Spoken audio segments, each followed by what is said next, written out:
ശീലങ്ങളിൽ ഇടപെടാത്ത ഈമാൻ അല്ലത്, അതൊരു ധാരണ മാത്രമാണ്. റമദാൻ ശീലങ്ങളിലാണ് ഇടപെടേണ്ടത്, നമ്മുടെ ദുശ്ശീലങ്ങളിലാണ് റമദാൻ ഇടപെടേണ്ടത്. ഇപ്പം ഏതൊരു വിത്ത് വളരണം എന്നുണ്ടെങ്കിലും അതിനൊരു സീസണുണ്ട് അല്ലേ? ഗോതമ്പിനൊരു സീസണുണ്ട്, നെല്ലിനൊരു സീസണുണ്ട്, വേറൊന്നിനൊരു സീസണുണ്ട്, ഓരോന്നിനൊരു സീസണുണ്ട്. ആ കാലത്ത് അത് നട്ടു വളർത്തിയാൽ അത് നന്നായിട്ട് വളരും. അങ്ങനെയാണെങ്കിൽ പടച്ചോനെ കുറിച്ച് നമ്മൾ ഇത്ര നേരം പറഞ്ഞ ആ ഭക്തിയുടെ വിത്ത് വളരാൻ പറ്റുന്ന ഏറ്റവും നല്ല കാലമാണ് റമദാൻ. നല്ല ശ്രദ്ധയും നല്ല ആസൂത്രണവും ഉണ്ടെങ്കിൽ ആ വിത്ത് 100 മേനി വിളയുക തന്നെ ചെയ്യും. ഏതൊരു വിത്ത് കൊണ്ടുപോയി കുഴിച്ചിടുമ്പോൾ സാധാരണ കർഷകർ ചെയ്യാറുള്ളത്, ആ വിത്ത് വളരാൻ തടസ്സമാകുന്ന കളകളെയും കീടങ്ങളെയും ഒക്കെ അവിടെ എടുത്ത് ഒഴിവാക്കും. ആ കളകളും കീടങ്ങളും അവിടെ ഉണ്ടാകുമ്പോൾ ഈ വിത്ത് അവിടെ വളരില്ല. അങ്ങനെയാണെങ്കിൽ പടച്ചവനെ കുറിച്ചുള്ള ഭക്തി നമ്മുടെ ഉള്ളിൽ വളരണമെന്നുണ്ടെങ്കിൽ നിലവിലുള്ള കുറേ സംഗതി അവിടുന്ന് ഒഴിവാക്കേണ്ടി വരും. എൻ്റെ ജീവിതത്തിൽ അള്ളാഹിനെ കുറിച്ചുള്ള ഭക്തി വളരണമെന്നുണ്ടെങ്കിൽ നിലവിൽ എൻ്റെ ജീവിതത്തിലുള്ള കുറേ സംഗതി അവിടുന്ന് ഒഴിവാക്കേണ്ടി വരും. അതിൽ വളരെ പ്രധാനപ്പെട്ട ഒന്നാണ് നമ്മുടെ ജീവിതത്തിലുള്ള ദുശ്ശീലങ്ങൾ. നമ്മുടെ ജീവിതം എന്ന് പറയുമ്പോൾ നിങ്ങളുടെ കൂട്ടത്തിലുള്ള എല്ലാ ആളുകളും ദുശ്ശീലമുള്ളവരാണ് എന്ന നിലക്കല്ല പറയുന്നത്. ദുശ്ശീലമില്ലാത്ത ആളുകളുണ്ട്, അവർ വിശുദ്ധരാണ്. ഞാൻ എന്നെക്കുറിച്ചാണ് പറയുന്നത്. എൻ്റെ ജീവിതത്തിൽ ഒരുപാട് ദുശ്ശീലങ്ങളുണ്ട്, തെറ്റായ ശീലങ്ങളുണ്ട്. ഒരു രസത്തിന് വേണ്ടി തുടങ്ങിയ ഒരുപാട് കാര്യങ്ങൾ വീണ്ടും വീണ്ടും നമ്മുടെ ജീവിതത്തിൽ അള്ളിപ്പിടിച്ച് നിൽക്കുന്ന ഒരുപാട് ഘടകങ്ങളുണ്ട്. അത് നമുക്കറിയില്ല. അതാണ് എൻ്റെ പ്രശ്നം. നമുക്ക് നമ്മുടെ ഗുണങ്ങളാണ് അറിയുക. നിസ്കരിക്കുന്ന സുജൂദിനിടയിൽ ഇരുന്നിട്ട് നമ്മളൊരു പ്രാർത്ഥന പ്രാർത്ഥിക്കാറുണ്ടല്ലോ, ഗഫുർലി അല്ലാഹുമ്മ ഗഫുർലി, പിന്നെന്താണ് ഗഫുർലി, അതല്ല വർഹംനി, വജ്ബുർനി, പിന്നെ വർഫഅനി, പിന്നെ വർസുഖ്നി. ഓക്കെ. ഇതിൽ വജ്ബുർനി എന്നുള്ളൊരു വാക്കുണ്ടല്ലോ, എന്താണത്? വല്ലാത്തൊരു പ്രാർത്ഥനയാണത്. വജ്ബുർനി എന്ന് പറഞ്ഞാൽ പടച്ചോനെ എൻ്റെ പോരായ്മകൾ നീ എനിക്ക് പരിഹരിച്ചു തരണേന്നാ അല്ല സർ? എൻ്റെ പോരായ്മകൾ നീ എനിക്ക് പരിഹരിച്ചു തരണം. ഒന്ന് ആലോചിച്ച് നോക്കൂ. നമ്മുടെ പോരായ്മ നമുക്കറിയില്ല, നമ്മുടെ കൂടെ ഉള്ളവർക്ക് കുറച്ചറിയും, നമ്മളായിട്ട് ഇടപെടുന്ന ആൾക്ക് കുറച്ചും കൂടി അറിയും, നമ്മുടെ കൂടെ ജോലി ചെയ്യുന്നവർക്ക് കുറച്ചുകൂടി അറിയും, നമ്മുടെ കൂടെ ഒരു യാത്ര പോകുന്നവർക്ക് കുറച്ചുകൂടി അറിയും, നമ്മളായിട്ടൊരു ഇടപെടെടുത്തവർക്ക് കുറച്ചുകൂടി അറിയും. പക്ഷെ ഏറ്റവും കൂടുതൽ അറിയുന്ന ഒരാളോട് നമ്മൾ പറയുന്നു, എൻ്റെ പോരായ്മകൾ നീ എനിക്ക് പരിഹരിച്ചു തരണമെന്ന്. ആ പോരായ്മകളിൽ ഏറ്റവും പ്രധാനപ്പെട്ട പോരായ്മയാണ് നമ്മുടെ ജീവിതത്തിലുള്ള ദുശ്ശീലങ്ങൾ. നോക്കൂ, വലിയ വലിയ വീടുകളൊക്കെ നശിപ്പിക്കാറുള്ളത് വലിയ വലിയ ആനകൾ വന്നിട്ടല്ലല്ലോ, ചെറിയ ചെറിയ ചെതലുകൾ വന്നിട്ടായിരിക്കും. വലിയ വലിയ തോട്ടങ്ങൾ നശിപ്പിക്കാറുള്ളത് വലിയ വലിയ ദിനോസർ വന്നിട്ടല്ല, ചെറിയ ചെറിയ നരികൾ വന്നിട്ടാ. അങ്ങനെയാണെങ്കിൽ നമ്മളെ നശിപ്പിക്കുന്നത് വലിയ വലിയ പാപങ്ങളാവൂല, ചെറിയ ചെറിയ പാപങ്ങളായിരിക്കും. എൻ്റെ ജീവിതത്തിൽ ഞാൻ വെറുതെ ഒരു രസത്തിന് തുടങ്ങുകയും പിന്നീട് ആവർത്തിക്കുകയും ചെയ്ത ചെറിയ ചെറിയ പാപങ്ങളായിരിക്കും ഒരുപക്ഷെ എന്നെ നശിപ്പിക്കുന്നത്. വലിയ പാപങ്ങൾ നമ്മൾ ചെയ്യൂലല്ലോ. വലിയ പാപങ്ങൾ ചെയ്താൽ നമ്മൾ വിശ്വാസികളാവൂല. പിന്നെ നമ്മൾ എന്താ ചെയ്യുക? നമ്മൾ ചെറിയ പാപങ്ങൾ ചെയ്യുള്ളൂ. അതുകൊണ്ടാണ് ആയിഷ റളിയല്ലാഹു അൻഹയോട് അല്ലാഹുവിന്റെ റസൂൽ പറഞ്ഞത്, യാ ആയിഷ ഇയ്യാക വമുഹ്ഖിറാത്തിദ് ദുനൂബ് ഫഇന്ന ലഹാ മിനല്ലാഹി ത്വാലിബ. ആയിഷ, ചെറിയ ചെറിയ പാപങ്ങളെ നല്ലോണം സൂക്ഷിക്കണം കേട്ടോ, അതിനെക്കുറിച്ചൊക്കെ അള്ളാഹു ചോദിക്കും.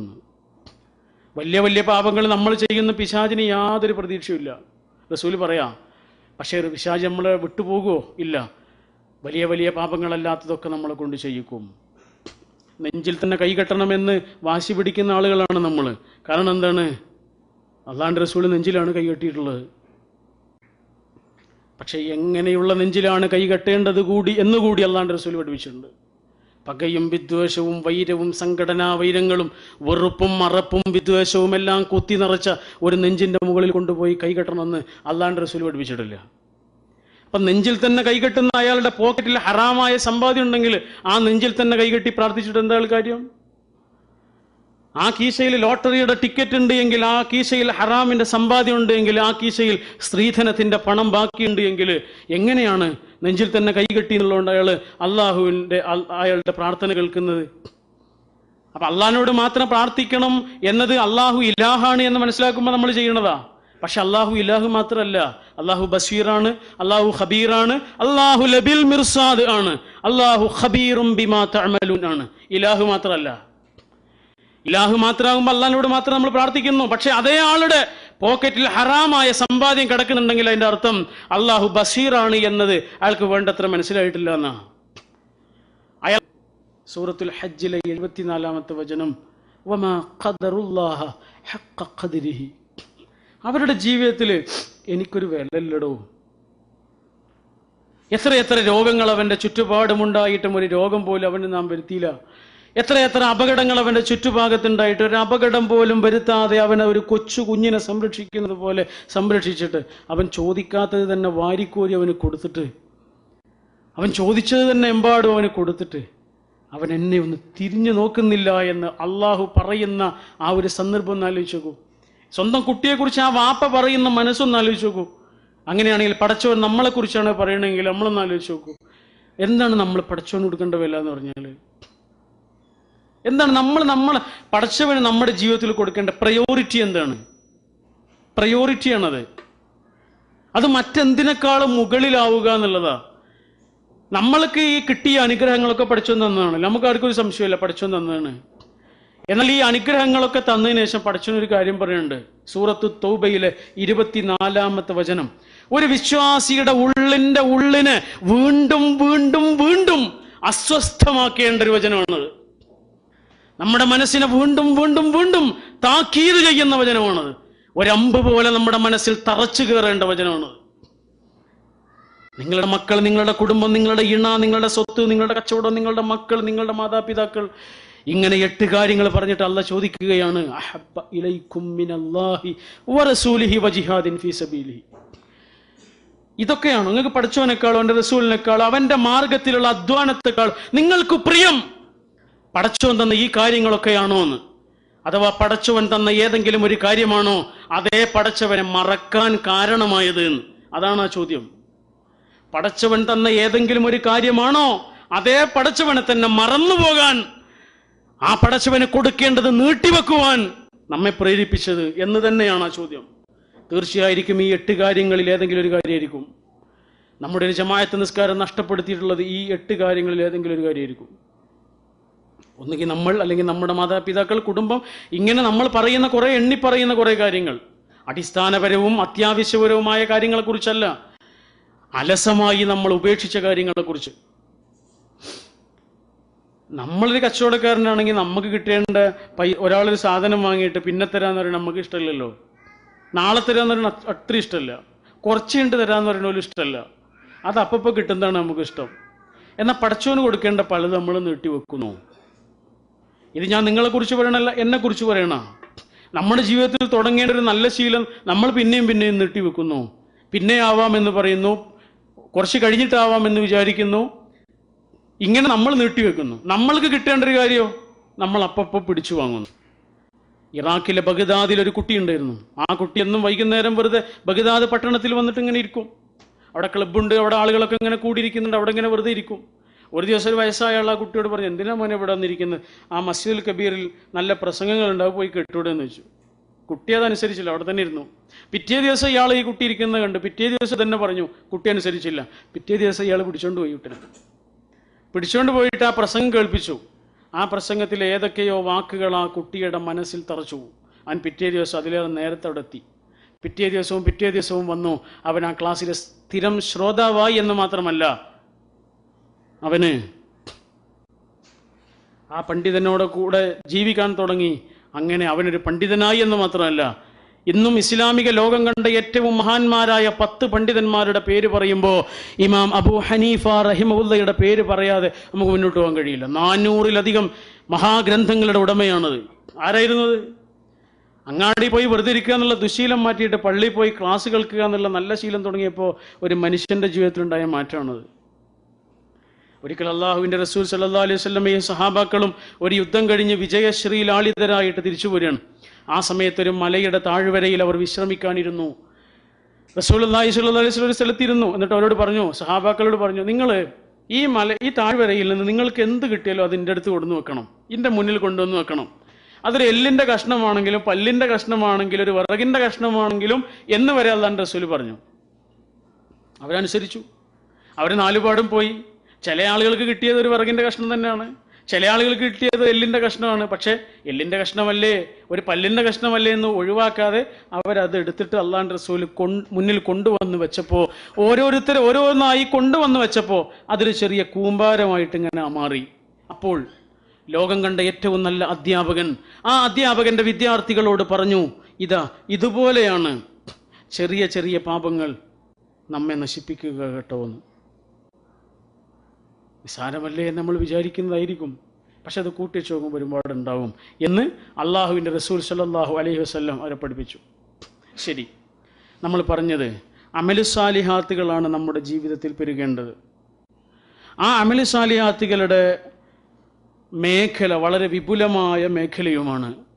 വെറുതെ ഇരിക്കുമ്പോൾ പോലും അമലു സാലിഹാത്തുകൾ ചെയ്യുവാനുള്ള അവസരങ്ങൾ അള്ളാഹു നമ്മൾക്ക് നൽകിയിട്ടുമുണ്ട്. ആ അവസരങ്ങളെ പ്രയോജനപ്പെടുത്തുക എന്നതാണ് നമ്മുടെ ശ്രദ്ധ. ആ ശ്രദ്ധയുടെ പേരാണ് തഖ്വ എന്ന് പറയുന്നത്. ഇമാം ഗസാലി റഹ്മത്തുള്ളാഹിയുടെ മനോഹരമായൊരു പുസ്തകമുണ്ട്, ഇഹ്യാ ഉലൂമിദ്ദീൻ. 950 വർഷങ്ങൾക്ക് മുമ്പ് എഴുതിയൊരു പുസ്തകമാണ്. പക്ഷേ ഇന്നും ഇസ്ലാമിക ലോകം മുഴുവനും വായിക്കുന്ന അത്രയധികം ജനപ്രീതിയുള്ളൊരു പുസ്തകമാണ്. ആ പുസ്തകത്തിൽ അദ്ദേഹം ഒരു സംഭവം പറയുന്നു. ഓരോ ചെറിയ നമ്മുടെ ജീവിതത്തിൻ്റെ ഇടയിൽ നിന്നുള്ള ഉദാഹരണങ്ങൾ എടുത്തിട്ട് അദ്ദേഹം നമ്മളെ ഗൗരവമുള്ള ചിന്തകളിലേക്ക് കൊണ്ടുപോകും. അതിൽ അദ്ദേഹം ഒരു ഉദാഹരണം പറയുന്നുണ്ട്. ഈ മരിച്ചുപോയ ആളുകൾക്ക് ഏറ്റവും വലിയ ആഗ്രഹം ഒരു ദിവസമെങ്കിലും ഈ ലോകത്തേക്കൊന്ന് തിരിച്ചു വരണം എന്നാണ്. ശരി, അങ്ങനെ ഒരു ദിവസം കൂടി ഈ ലോകത്ത് ജീവിക്കുവാൻ അള്ളാഹു ഒരാൾക്ക് അവസരം കൊടുത്തു എന്ന് വിചാരിക്കുക. അയാൾ എന്താണ് ആ ഒരു ദിവസം കൊണ്ട് ചെയ്യാന്ന്? അയാൾ എന്താ ചെയ്യുക? അയാളുടെ സ്വത്തിൻ്റെ അടുത്തേക്ക് ഓടുമോ? അയാളുടെ ബിസിനസ്സിൻ്റെ അടുത്തേക്ക് ഓടുമോ? അയാളുടെ തോട്ടങ്ങളിലേക്ക് ഓടുമോ? അയാൾ എന്താണ് ചെയ്യുക? ഇമാം ഗസാലി റഹിമഹുല്ലാഹ് പറയുന്നു, അയാൾ അമലു സാലിഹാത്തുകൾ ചെയ്യും. കിട്ടിയത് 24 മണിക്കൂർ ആണ് എങ്കിൽ ആ 24 മണിക്കൂർ കൊണ്ട് അയാൾ അമലു സാലിഹാത്തുകൾ ചെയ്യും. കാരണം അയാൾക്ക് മനസ്സിലായി, മരിച്ചു കഴിഞ്ഞപ്പോൾ അയാൾക്ക് മനസ്സിലായി അതുകൊണ്ടേ കാര്യമുള്ളൂ. അമലു സാലിഹാത്തുകളാണ് കാര്യം. അപ്പം ദൈവവിശ്വാസം, പടച്ചവനെ കുറിച്ചുള്ള ഈമാൻ നമ്മുടെ മനസ്സിനെ ആഴത്തിൽ സ്വാധീനിക്കുകയും ആ സ്വാധീനം അമലുകളായി നമ്മുടെ ജീവിതത്തിൽ പുഷ്പിക്കുകയും ചെയ്യുക എന്നാണ് നമ്മൾ പറഞ്ഞത്. അതിൽ വളരെ പ്രധാനപ്പെട്ട ഒന്നാണ് വിശ്വാസത്തിൻ്റെ കാര്യം പറയുമ്പോൾ അത് വളരെ പ്രധാനപ്പെട്ട ഒന്നാണ് ഈമാൻ നമ്മൾക്ക് നൽകുന്ന മനസ്സമാധാനം. ഞാനത് വിശദീകരിക്കുക. ഞാൻ 1-2 സംഭവങ്ങൾ മാത്രം പറയാം. നമ്മൾ കേൾക്കുകയും നമ്മുടെയൊക്കെ ഇടയിൽ സംഭവിക്കുകയും ചെയ്തിട്ടുള്ള 1-2 ഉദാഹരണങ്ങൾ മാത്രം പറയാം. എന്താണ് നമ്മളെപ്പോലെയുള്ള പച്ച മനുഷ്യർക്ക് എങ്ങനെയാണ് അവരുടെ ഈമാൻ ഏറ്റവും നല്ലൊരു അനുഭവമായി മാറുന്നത്? കുവൈറ്റിലുള്ള നമ്മുടെ ഒരു സുഹൃത്തുണ്ട്. അദ്ദേഹം പറഞ്ഞൊരു സംഭവമുണ്ട്. അദ്ദേഹത്തിൻ്റെ മകൻ്റെ ഭാര്യ ഗർഭിണിയാവുമ്പോൾ ഏറ്റവും വലിയ സന്തോഷമാണ്. കുറച്ച് കാലം പിന്നിട്ടിട്ടാണ് ഗർഭിണിയാവുന്നത്. അവരുടെ ഏറ്റവും വലിയ സന്തോഷമായിരുന്നു അത്. അങ്ങനെ ഓരോ മാസവും സ്കാൻ എടുക്കുന്ന സമയത്ത് യാതൊരു പ്രശ്നമില്ല, ഒരു കുഴപ്പമില്ല. ഡോക്ടർ വളരെ ആശ്വാസം പറഞ്ഞു, യാതൊരു പ്രശ്നമില്ല, നോർമലാണ് എന്ന് ഡോക്ടർ പറയുന്നു. അവർ സന്തോഷിക്കുന്നു. എന്നാൽ 9ാമത്തെ മാസം, അവസാനത്തെ മാസത്തെ സ്കാൻ എടുക്കുന്ന സമയത്ത് ആ റിപ്പോർട്ട് കണ്ടിട്ട് ഡോക്ടർ പറഞ്ഞു കുഴപ്പമാണ് എന്ന് പറഞ്ഞു. നമ്മൾ വിചാരിച്ചതുപോലെ അല്ല, കുട്ടിയുടെ കിടത്തം കുറച്ച് കുഴപ്പത്തിലാണ്, കുട്ടി തിരിഞ്ഞു വന്നിട്ടില്ല എന്ന് പറഞ്ഞു. കുട്ടി ഒന്ന് തിരിഞ്ഞു വരണമല്ലോ, അപ്പോഴാണല്ലോ സുഖപ്രസവം ഉണ്ടാവുന്നത്. ഇത് കേട്ടപ്പോൾ ഇവരൊക്കെ ആകെ വല്ലാത്ത ഒരു അവസ്ഥയിലായിപ്പോയി. അവരുടെ ജീവിതത്തിൽ അവരെ അനുഭവിക്കുന്ന ഒരു വലിയ സങ്കടമാണത്. കാരണം തീർച്ചയായിട്ടും ഓപ്പറേഷൻ വേണ്ടി വരും. അത് പിന്നെ ആ ഉമ്മയ്ക്ക് പലതരത്തിലുള്ള പ്രയാസങ്ങൾ ഉണ്ടാകും എന്ന് പല അനുഭവങ്ങളും നമ്മൾക്കുണ്ട്. പലതരത്തിലുള്ള ചെറുതോ വലുതായ പ്രയാസങ്ങൾ ഉണ്ടായിന്ന് വരാം. തീർച്ചയായിട്ടും നമുക്കാർക്കും ഇഷ്ടമില്ല. കുട്ടിക്ക് അത് നല്ലതാണെങ്കിലും ഉമ്മാക്ക് അതുകൊണ്ട് പ്രയാസം ഉണ്ടായിന്ന് വരാം. അപ്പം ഇവരും അത് ഇഷ്ടപ്പെട്ടില്ല. ഇവരെ വല്ലാത്ത അസ്വസ്ഥതയും സങ്കടമായി അവരുടെ കുടുംബത്തിൽ. ഭക്ഷണം പോലും ഉണ്ടാക്കാത്ത ദിവസങ്ങളുണ്ടായിരുന്നു എന്ന് അദ്ദേഹം പറഞ്ഞു, സങ്കടം കൊണ്ട്. അങ്ങനെ ഡോക്ടർ സിസേറിയന് ഒരു ഡേറ്റ് കൊടുത്തു. ആ ഡേറ്റിന് പോകാനിരിക്കുകയാണ്. പുറത്ത് വണ്ടി എത്തിയിട്ടുണ്ട്. ആശുപത്രിയിലേക്ക് പോകാൻ ഒരുങ്ങുമ്പോഴും ആ വീട്ടിലെ ഓരോ ആളുകളും പറയുന്നത്, നമ്മൾ ഇത്ര നിസ്കരിച്ചിട്ടും ഇത്ര നോമ്പ് നോറ്റിട്ടും ഇങ്ങനെയൊക്കെ ആയിട്ടും എന്തിനാണ് പടച്ചോൻ നമുക്ക് തന്നെ ഇങ്ങനെ ഒരു പരീക്ഷണം തന്നത്? നമ്മൾ ഇസ്ലാമിക പ്രവർത്തനങ്ങൾ ചെയ്യുന്നവരാണ്, പടച്ചോനോട് വളരെ അടുപ്പുള്ള ആളുകൾ, എന്നിട്ട് പടച്ചോൻ എന്താണ് നമ്മളെങ്ങനെ പരീക്ഷിക്കുന്നത് എന്ന് അവരിങ്ങനെ പറഞ്ഞപ്പോൾ ആ പെൺകുട്ടി ഒരു വാക്ക് പറഞ്ഞു. ഗർഭിണിയായിരിക്കുന്ന ആ പെൺകുട്ടി ഒരു വാക്ക് പറഞ്ഞു. എന്താ പറഞ്ഞതെന്നറിയോ? ആകാശഭൂമികളെ മുഴുവനും തിരിച്ചുകൊണ്ടിരിക്കുന്ന ഒരു പടച്ചോനെയാണ് എനിക്ക് വിശ്വാസമുള്ളത്. നിങ്ങൾ എന്തിനാണ് ബേജാറാവുന്നത്? ആകാശഭൂമികളെ മുഴുവനും തിരിച്ചുകൊണ്ടിരിക്കുന്ന ഒരു പടച്ചവനാണ് എനിക്ക് വിശ്വാസമുള്ളത്. ആ പടച്ചവൻ എൻ്റെ കുട്ടിയെ ഒന്ന് തിരിച്ചു കടത്തണം എന്നുണ്ടെങ്കിൽ അത്രയും പ്രയാസമൊന്നും ഉണ്ടാവില്ല എന്നാണ് അവൾ പറഞ്ഞത്. എന്നിട്ട് പോയിട്ട് കരഞ്ഞ് കണ്ണീരണിഞ്ഞ് അള്ളാഹുവിനോട് അവൾ പ്രാർത്ഥിച്ചു. ആ പ്രാർത്ഥന പടച്ചവൻ കേട്ടു. ഡോക്ടർ പോലും അത്ഭുതപ്പെടുന്ന വിധത്തിലാണ് കുട്ടി തിരിഞ്ഞു വന്നത്. സുഖപ്രസവമായി എന്ന് മാത്രമല്ല, കുവൈറ്റിൽ ഇന്നും 2 വയസ്സുകാരനായ ആ പിഞ്ചോമന ജീവിക്കുന്നുണ്ട്. എന്താണിത്? നേരത്തെ ലിയോപോൾഡ് വൈസ് മരുഭൂമിയുടെ വിജനതയിലിരുന്ന് ഓർത്ത ആ നെറുകയുടെ നേരെ തോക്ക് ചൂണ്ടിയപ്പോൾ ഓർത്തൊരു വചനമുണ്ടല്ലോ, ആ വചനമാണിത്. വലനബലു അഖ്ബാറക്കും. ഒരു പ്രയാസം നമ്മുടെ ജീവിതത്തിൽ ഉണ്ടാകുമ്പോൾ ആ പ്രയാസത്തിന്റെ പേരിൽ നമ്മൾ എന്താണ് പറയുന്നത് എന്ന് പടച്ചോ നോക്കുന്നുണ്ട്. ഒന്ന് ആലോചിച്ച് നോക്കൂ നിങ്ങൾ. തലശ്ശേരിക്കടുത്ത് പെരിങ്ങത്തൂർ എന്ന് പറഞ്ഞൊരു സ്ഥലമുണ്ട്. അവിടെ ഫരീദ എന്നൊരു പെൺകുട്ടിയുണ്ട്. ആ ഫരീദ എന്ന പേരിൻ്റെ നേരെ ഒരു സമം ചേർത്താൽ അപ്പുറത്ത് എഴുതാൻ പറ്റിയൊരു പേരുണ്ട്, സ്നേഹം എന്നാണത്. ഫരീദ കല്യാണം കഴിഞ്ഞ് ഭർത്താവിൻ്റെ കൂടെ ജീവിച്ചത് 18 ദിവസം മാത്രം. 18 ദിവസം കഴിഞ്ഞപ്പോഴേക്ക് ഭർത്താവ് ഗൾഫിലേക്ക് തന്നെ തിരിച്ചു പോന്നു. ഇങ്ങോട്ട് തിരിച്ചുപോയി.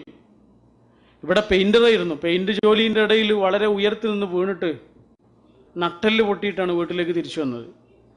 നട്ടെല്ല് പൊട്ടിയ ആളുകളെ നമ്മൾ കണ്ടിരിക്കുമല്ലോ, ഒന്നിനും കഴിയൂല. കഴുത്തിന് കീഴ്പോട്ട് യാതൊരു സ്വാധീനവുമില്ലാതെ, ഒന്ന് അനങ്ങാൻ പോലും കഴിയാതെ വാട്ടർ ബെഡിൽ കിടക്കേണ്ട അവസ്ഥയിലാണ് ആ ഭർത്താവ് തിരിച്ചു വന്നത്. ആ ഭാര്യ ഭർത്താവിൻ്റെ കൂടെ നിന്നത് എത്ര കാലമാണെന്നറിയോ? 21 വർഷം. 21 വർഷം. 21ാമത്തെ വർഷം ആ ഭർത്താവിന് ക്യാൻസർ പിടിപെട്ടിട്ട് ആശുപത്രിയിൽ ICUവിൽ കിടക്കുന്ന സമയത്ത് ഡോക്ടർ പുറത്തിറങ്ങിയിട്ട് പറഞ്ഞു, ഒരു പ്രതീക്ഷയില്ല എന്ന് പറഞ്ഞു. ഞങ്ങളെ കൊണ്ട് ചെയ്യാൻ പറ്റുന്നൊക്കെ ഞങ്ങൾ ചെയ്യുന്നുണ്ട്, ഒരു പ്രതീക്ഷയില്ല എന്ന് പറഞ്ഞു. ഇവരൊക്കെ അത് കാത്തിരിക്കുന്ന വാർത്തയാണ്, ആർക്കൊരു ഞെട്ടലുമില്ല. പക്ഷെ ആ ഫരീദ എന്താ ചെയ്യുന്നതെന്നറിയോ നിങ്ങൾ? ആ ആശുപത്രിയിലെ പ്രയർ ഹാളിലേക്ക് ഓടിച്ചെന്ന് 2 റക്അത്ത് നിസ്കരിച്ച് സുജൂദിൽ വീണ് പൊട്ടിക്കരഞ്ഞുകൊണ്ട് പ്രാർത്ഥിക്കുന്നത്, അല്ലാഹുവേ എൻ്റെ പ്രിയങ്കരനായ ഭർത്താവിന് നീ ദീർഘായുസ് കൊടുക്കണമെന്ന്. ദീർഘായുസ് കൊടുത്തുള്ള അവസ്ഥ എന്തായിരിക്കും? ശാരീരികമായോ സാമ്പത്തികമായോ സുഖങ്ങളില്ല എന്ന് മാത്രമല്ല, ഒരു നല്ല വാക്ക് പോലും കേൾക്കൂല, കരച്ചിലും പിടിച്ചിലും മാത്രമാ. വാട്ടർ ബെഡിൽ കിടക്കുന്ന ആ ഭർത്താവിൻ്റെ കൂടെ ഒന്ന് വെറുതെ കിടക്കാൻ പോലും ആ ഭാര്യയ്ക്ക് കഴിയൂല. എന്നിട്ടും ആ ഭാര്യ പറയുന്നു, എനിക്ക് എൻ്റെ ഭർത്താവിനെ വേണം. എന്തിന്? ഈ ലോകത്തെ ഏതെങ്കിലും ഒരു കൗതുകമല്ല, ഭൗതികമായ ഒരു കൗതുകവുമല്ല ആ പെൺകുട്ടിയുടെ മനസ്സിനെ സ്വാധീനിച്ചത്. അതിനപ്പുറത്തുള്ളൊരു ലോകമാണ് ഈ വിശ്വാസം. കേരളത്തിലെ വളരെ പ്രസിദ്ധനായ ഒരു ഓങ്കോളജിസ്റ്റ് ഉണ്ട്, ക്യാൻസർ രോഗികളുടെ ഡോക്ടർ. അദ്ദേഹത്തിൻ്റെ പേര് ഡോക്ടർ VP ഗംഗാധരൻ എന്നാണ്. അദ്ദേഹം എഴുതിയൊരു പുസ്തകമുണ്ട്, ജീവിതമെന്ന അത്ഭുതം. അദ്ദേഹത്തിൻ്റെ അടുത്ത് വന്ന പലതരത്തിലുള്ള ക്യാൻസർ രോഗികളെക്കുറിച്ച് അദ്ദേഹം എഴുതിയ പുസ്തകമാണ്. നിങ്ങൾ എവിടുന്നെങ്കിലും കിട്ടുകയാണെങ്കിൽ തീർച്ചയായിട്ടും ആ പുസ്തകം വാങ്ങി വായിക്കണം. കാരണം ആ പുസ്തകത്തിൻ്റെ പ്രത്യേകത, നമ്മൾ ആ പുസ്തകം വായിച്ചു കഴിഞ്ഞാൽ മനുഷ്യരായ മനുഷ്യരോട് മുഴുവനും നമ്മൾക്ക് സ്നേഹം തോന്നും. ആരെയും നമ്മൾ വെറുക്കൂല. ആരുടെയും മുഖത്ത് നോക്കിയിട്ട് നമുക്ക് അയാൾക്ക് ഇഷ്ടമില്ലാത്തൊരു വാക്ക് പറയൂല. മനുഷ്യൻ്റെ വില എന്താണെന്ന് പറഞ്ഞു തരുന്നൊരു പുസ്തകമാണത്. അതിൽ അദ്ദേഹം ഒരുപാട് സംഭവങ്ങൾ പറഞ്ഞു. അതിലൊരു സംഭവം, അദ്ദേഹത്തിൻ്റെ അടുത്തൊരു പെൺകുട്ടി വന്നു, ക്യാൻസർ രോഗിയാണ്, വളരെ മാരകമായ ക്യാൻസർ. അതിൻ്റെ സ്കാൻ റിപ്പോർട്ടുകളെല്ലാം നോക്കിയതിന് ശേഷം ഡോക്ടർ കുടുംബത്തോട് പറഞ്ഞു, വളരെ പ്രയാസമുണ്ട്, വളരെ ഗുരുതരമായിട്ട് തന്നെ രോഗം പടർന്നു പിടിച്ചിട്ടുണ്ട്, പക്ഷെ എന്നെ കൊണ്ട് ചെയ്യാൻ പറ്റുന്നൊക്കെ ഞാൻ ചെയ്യും. നിങ്ങളുടെ സപ്പോർട്ട് ഉണ്ടെങ്കിൽ എന്നെക്കൊണ്ട് ആകുന്ന വിധത്തിലൊക്കെ ഞാൻ ചെയ്യാം. എനിക്കൊരു വലിയ പ്രതീക്ഷ ഒന്നും തരാൻ പറ്റൂല, ഇങ്ങനെയൊക്കെ ഞാൻ ചികിത്സിച്ച് നോക്കാം, പക്ഷെ വലിയ സാമ്പത്തിക ചെലവുണ്ട്, ലക്ഷക്കണക്കിന് രൂപയുടെ ചെലവാണ് ഡോക്ടർ പറയണത്. ഇവരുടെ കയ്യിൽ പൈസ ഇല്ല, ഇവർ പിന്നെ വരാമെന്ന് പറഞ്ഞിട്ട് തിരിച്ചുപോയി. പിന്നെ വരാനുള്ള പോക്കല്ല, പൈസ ഇല്ലാത്തതുകൊണ്ട് അവർ നിർത്തി പോവാണ്. 1-2 ആഴ്ച കഴിഞ്ഞപ്പോൾ ഈ ഡോക്ടറുടെ അടുത്തേക്ക് ഒരു ചെറുപ്പക്കാരൻ വന്നു. ആ ചെറുപ്പക്കാരൻ പറഞ്ഞു, ഡോക്ടർ ഞാൻ വരുന്നത് ഗൾഫിൽ നിന്നാണ്, നേരിട്ട് ഡോക്ടറുടെ അടുത്തേക്കാണ് വരുന്നത്. കഴിഞ്ഞ ആഴ്ച നിങ്ങളുടെ അടുത്ത് വന്ന ആ പെൺകുട്ടിയുടെ ഭർത്താവാണ് ഞാൻ. ഞങ്ങൾ കല്യാണം കഴിഞ്ഞ് ഏതാനും ദിവസങ്ങൾ മാത്രമേ ഒരുമിച്ച് ജീവിച്ചിട്ടുള്ളൂ. അപ്പോഴേക്ക് ഞാൻ ഗൾഫിലേക്ക് പോയി. ഗൾഫിലേക്ക് പോയ ഉടനെ ഈ വാർത്തയാണ് ഞാൻ കേൾക്കുന്നത്. മാരകമായ അസുഖമാണ്, ഞാൻ എന്താ ചെയ്യേണ്ടത്? ഞാൻ ഒരുപാട് ആലോചിച്ച് എന്ത് ചെയ്യണം, ഒഴിവാക്കണോ? ഒഴിവാക്കണം എന്നാണ് ഇപ്പോൾ എല്ലാവരും എന്നോട് പറയണത്. ഞാൻ ഏറ്റവും കൂടുതൽ കേൾക്കുന്നത് ഇതാണ്, ഒഴിവാക്കണം എന്ന്. ഒഴിവാക്കിയാൽ എൻ്റെ കുടുംബമോ അവളുടെ കുടുംബമോ എന്നെ അതിൻ്റെ പേരിൽ കുറ്റപ്പെടുത്തില്ല എന്ന് എനിക്ക് ഉറപ്പാണ്. കാരണം അവൾക്കൊരു ജീവിതമല്ല, അവനെങ്കിലും ഒരു ജീവിതം ഉണ്ടായിക്കോട്ടെ എന്നേ പറയുള്ളൂ. അല്ലെങ്കിൽ വെറും ആ ഏതാനും ദിവസങ്ങളുടെ ആത്മബന്ധം വെച്ചിട്ട് എനിക്ക് അവളെ ചികിത്സിക്കാം. ഏത് വേണമെന്ന് ഞാൻ കുറേ ചിന്തിച്ചു. ഞാൻ പെട്ടെന്നൊരു തീരുമാനത്തിലെത്തി, ഞാൻ അവളെ ചികിത്സിക്കും. ആ മരുഭൂമിയിൽ രാവും പകലും കിടന്ന് കഷ്ടപ്പെടേണ്ടി വന്നാലും ഞാൻ അവളെ ചികിത്സിക്കും. കടം വാങ്ങിയിട്ടാണെങ്കിലും ചികിത്സിക്കും. ആ ചികിത്സക്കിടയിൽ അവൾ മരിച്ചു പോകുകയാണെങ്കിൽ സന്തോഷത്തോടു കൂടി അവളെ മരിപ്പിക്കും. അതല്ല, ജീവിതത്തിലേക്ക് തിരിച്ചു വരികയാണെങ്കിൽ അതിലേറെ സന്തോഷത്തോടു കൂടി അവളെ സ്വീകരിക്കും എന്ന് പറഞ്ഞിട്ട് ആ ചെറുപ്പക്കാരൻ ഗൾഫിലേക്ക് തന്നെ തിരിച്ചുപോയി. പൈസ അയക്കുന്നത് ഡോക്ടറുടെ അക്കൗണ്ടിലേക്കാണ്. ഡോക്ടർ ആ പെൺകുട്ടിയെ ചികിത്സിക്കാൻ തുടങ്ങിയെന്ന് മാത്രമല്ല, മാസങ്ങൾ കഴിഞ്ഞപ്പോൾ ആ പെൺകുട്ടി റിക്കവറായി എന്ന് മാത്രമല്ല, BA കഴിഞ്ഞു, MA കഴിഞ്ഞു, B.Ed കഴിഞ്ഞു. ഇന്ന് എറണാകുളം ജില്ലയിലെ കളമശ്ശേരിയിൽ ഒരു സ്കൂൾ അധ്യാപികയാണെന്ന് മാത്രമല്ല, 2 പിഞ്ചോമനകളുടെ ഉമ്മയുമാണ്. മാഷാ അല്ലാഹ്. ഭർത്താവിനെ സ്നേഹിച്ച ഭാര്യയും ഭാര്യയെ സ്നേഹിച്ച ഭർത്താവും. ഉപാധികളില്ലാത്ത സ്നേഹമാണിത്. മനസ്സിൻ്റെ ആഴങ്ങളിൽ നിന്നുള്ള ഇഷ്ടമാണിത്. എത്ര തന്നെ കഷ്ടപ്പാടുകളിലും ദുരിതങ്ങളിലും കൂടെ ഉണ്ടാകുമെന്ന കൈപ്പിടുത്തമാണിത്. കൂടെ ഉണ്ടാകുന്നുള്ള ഒരു ഊക്കും ഊർജവുമാണത്. ഇതെങ്ങനെയാണ് കൈവരുന്നത്? ഇത് കൈവരാൻ വേറൊരു മാർഗമല്ല, ഈമാൻ മാത്രമേ ഉള്ളൂ.